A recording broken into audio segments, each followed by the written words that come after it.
Welcome to Little English Studio, where English learning meets the inspiring stories of the world's greatest people. Here, we tell powerful life journeys in clear and simple English, so you can improve your English while learning lessons of success, struggle, and hope. Today, we bring you the extraordinary story of Nelson Mandela, the boy from a small village in South Africa who grew up to fight one of the most unjust systems in history. He spent 27 years in prison, yet he never gave up on his dream of freedom and equality. He walked out of jail with no hatred in his heart and later became the first black president of South Africa. This is the life story of Nelson Rolihlahla Mandela, a symbol of courage, forgiveness, and the power of hope. Nelson Rolihlahla Mandela was born on July 18, 1918, in the small village of Mvizo, in South Africa's Eastern Cape. His father, Gadla Henry Mfakanieswa, was a local chief, and his mother, Noskeni Fanny, raised him with warmth and love. His given name, Rolihlahla in the Xhosa language, means pulling the branch of a tree, or more loosely, troublemaker. Later, the world would see how fitting that name was. At the age of 7, he became the first in his family to go to school.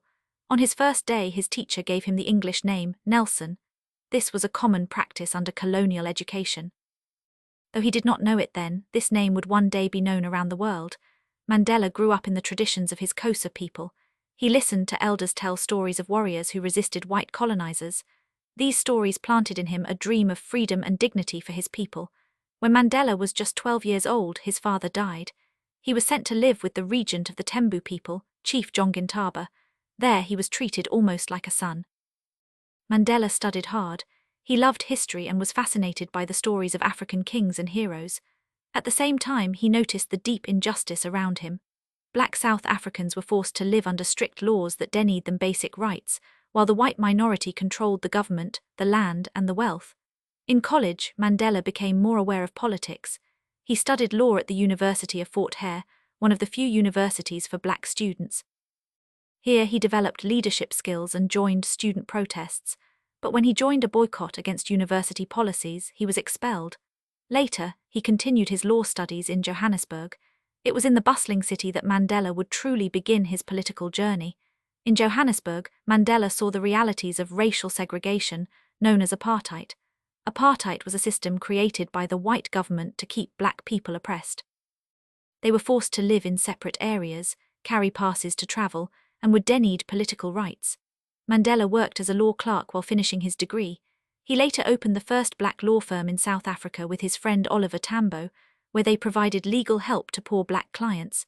It was also in Johannesburg that Mandela joined the African National Congress, ANC, a political movement fighting for the rights of black South Africans.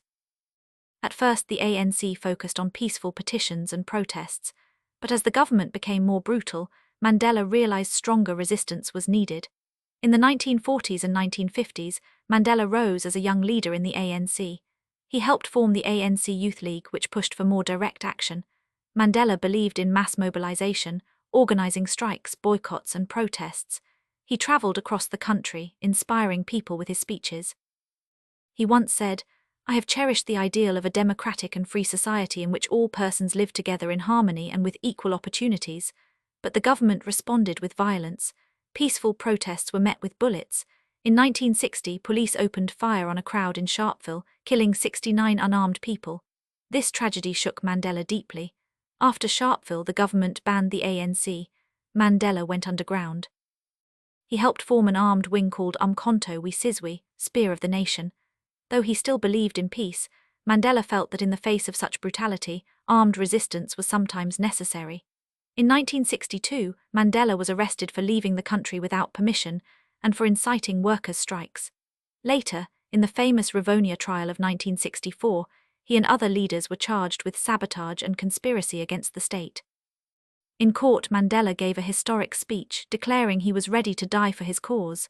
He said, "I have fought against white domination and I have fought against black domination. I have cherished the ideal of a democratic and free society. It is an ideal for which I am prepared to die." He was sentenced to life imprisonment. Mandela was sent to Robben Island, a harsh prison off the coast of Cape Town. Prisoners were forced to do hard labor, breaking rocks under the hot sun. They slept on thin mats, ate little food, and endured constant abuse. But Mandela refused to be broken. He studied, read, and encouraged fellow prisoners. He turned the prison into what he called a university of struggle. Younger activists learned politics and leadership from him. Even in chains, Mandela's spirit remained free. He said, "Resentment is like drinking poison and then hoping it will kill your enemies." Outside prison, the world began to notice. International campaigns called for his release. The slogan, "Free Nelson Mandela," became a global cry for justice. After 27 long years, on February 11, 1990, Nelson Mandela walked out of prison. The world watched as he raised his fist in the air, smiling but determined. He was 71 years old, yet his energy for freedom was unbroken. Mandela immediately began talks with President F.W. de Klerk to end apartheid. It was not easy. Violence still erupted in many places, but Mandela insisted on peace, negotiation, and forgiveness. In 1993, Mandela and de Klerk shared the Nobel Peace Prize for their efforts. In 1994, South Africa held its first democratic elections, where people of all races could vote. For the first time, black South Africans stood in long lines, waiting patiently to cast their votes. Nelson Mandela was elected the first black president of South Africa. As president, Mandela focused on healing the nation. Instead of revenge, he promoted reconciliation. He created the Truth and Reconciliation Commission, where victims and even perpetrators of apartheid could tell their stories. His leadership helped prevent a civil war. Mandela wore the jersey of the mostly white South African rugby team during the 1995 World Cup, uniting the nation through sport. It was a powerful symbol of forgiveness. He said, "Courage is not the absence of fear, it's inspiring others to move beyond it."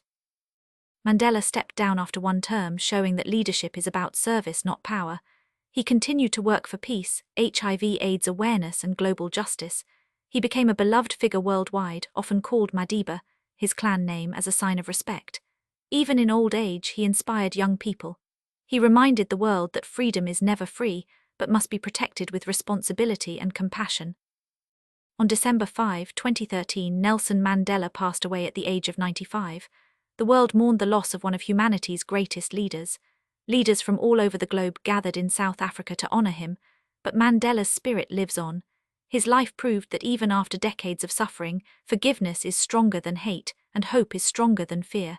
He once said, "It always seems impossible until it is done." This was the incredible life story of Nelson Mandela, the man who endured 27 years in prison, yet emerged with forgiveness in his heart. From a boy in a small village to a president who united a divided nation, Mandela showed the world that true leadership means serving others with courage and compassion. Thank you for watching Little English Studio. If Mandela's story inspired you, remember to like, share, and subscribe, and keep learning English through the lives of the world's greatest people.